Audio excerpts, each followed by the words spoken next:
Good evening, ladies and gentlemen. Welcome to a new edition of the Daily Debate. And tonight we'll be talking about the impact of artificial intelligence on education. But we'll first start with our top stories and reports of the day.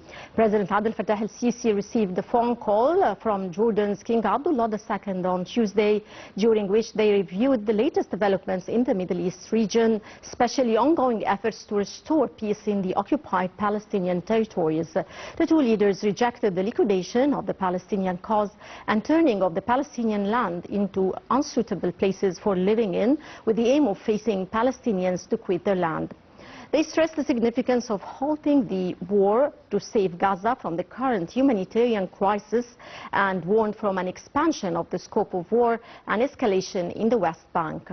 The two heads of state agreed that Israeli practices would have negative repercussions on people of the region as well as on international peace and security. The Jordanian monarch hailed Cairo's role to reach a ceasefire deal in Gaza and allow the entrance of humanitarian aid, while President el-Sisi praised Jordan's efforts to achieve peace in Gaza.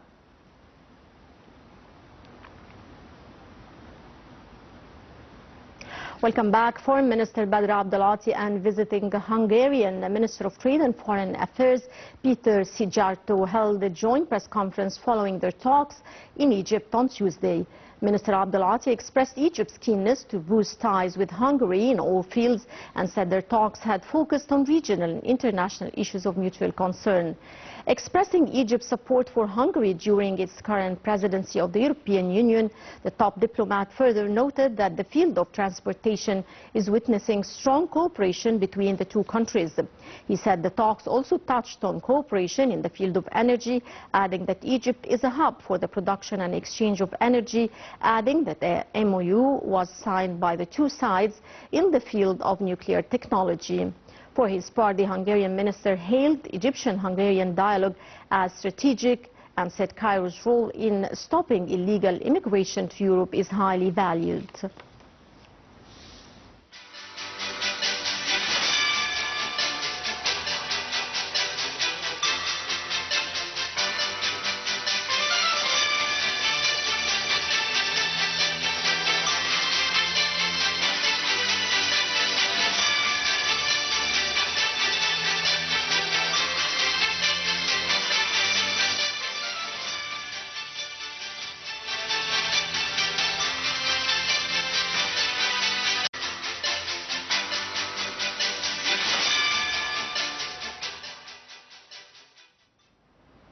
Welcome back, dear viewers, and now we move on to our special report on the impact of artificial intelligence or AI on education.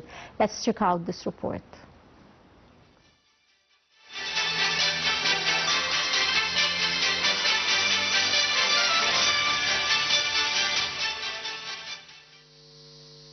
Artificial intelligence, AI, can support education by automating administrative tasks, freeing teachers to focus more on teaching and personalized interactions with students, enhancing rather than replacing human-led teaching.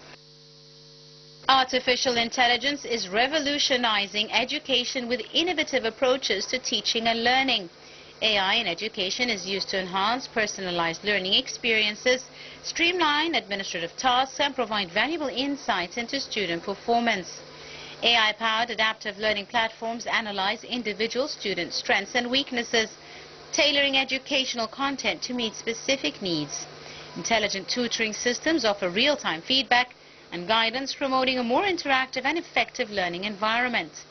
AI also assists educators in administrative tasks such as grading, allowing them to focus on personalized instruction.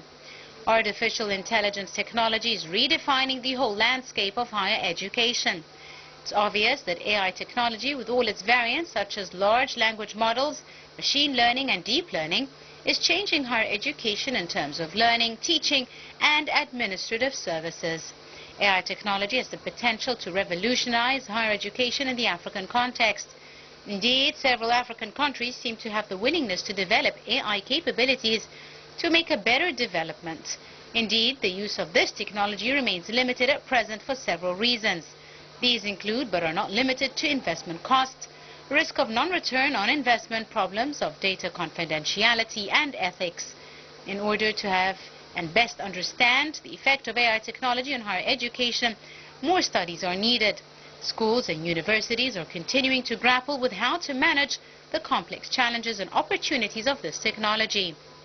There are key areas that higher education sector needs to address and adapt to the use of artificial intelligence. Firstly, teach people skills as well as tech skills, which will be increasingly important to teach students how to use new tech tools.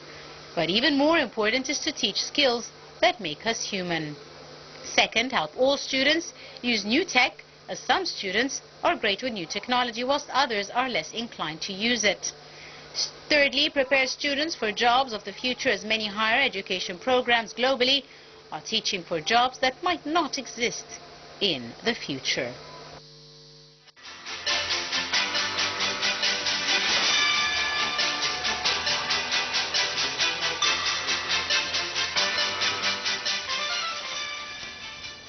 Welcome back, ladies and gentlemen, and to shed light on the impact of artificial intelligence on education, we're delighted to be joined here live at the studio by Dr. Mohamed Khalil Musa, academic consultant and university professor. Thank you very much for joining us, sir. Thank you very much. Thank you. Sir, to start with, how do you see the significance of artificial intelligence and its impact and the expected impact of AI on education? Of course, you know, with the outbreak of the coronavirus, in 2020, what happened that education was revolutionized through distance learning. And with distance learning, teachers, educators and learners have been very much keen on using AI and technology in the process of learning and teaching. And this is quite important, and it's becoming part of the professional development that teachers have to go through. Teachers nowadays have to be equipped with the tools, the AI tools and applications that they can implement to endorse the process of teaching. And of course, you know quite well that current generations are so much attached to their tablets, mobile phones, sure, and laptops. So it's very important to understand that current generations are quite different from the older generations. If I consider myself as someone who graduated 25 years ago, we were kind of stuck to the papers and pencils or pens. Sure. But now everybody's just simply relying on the tablets and the laptops. So learners and students now have to use the AI. And of course, if I mention AI, there are so many applications. Mm-hmm. And one of the good things that since I'm very much involved in assessment, IELTS and all the forms of international exams, mm-hmm. I've come to know that AI applications can help students get the feedback promptly and instantly, mm-hmm. the moment they write or speak. So if you simply insert your speech into ChatGPT, mm-hmm. you'll get all the criteria required for the feedback, ranging from grammar, vocabulary, pronunciation. And of course, talking about pronunciation, nowadays, of course, we can, with the mobile phones that we have something like a feature, AI, a developed feature called speech to text. So you speak to the phone and the text, and it transfers the speech to text. So the moment the mobile phone cannot comprehend what you're saying, mm-hmm. this means there's a kind of a problem with the pronunciation. So definitely AI has become part of everything. And by the way, you know quite well that even ATM machines, when we cash the money from automatic teller machines, this is also artificial intelligence. We've got this voice talking with us. All the mobile phones now, the smartphones, have got artificial intelligence. Indeed, especially the new ones coming into market. And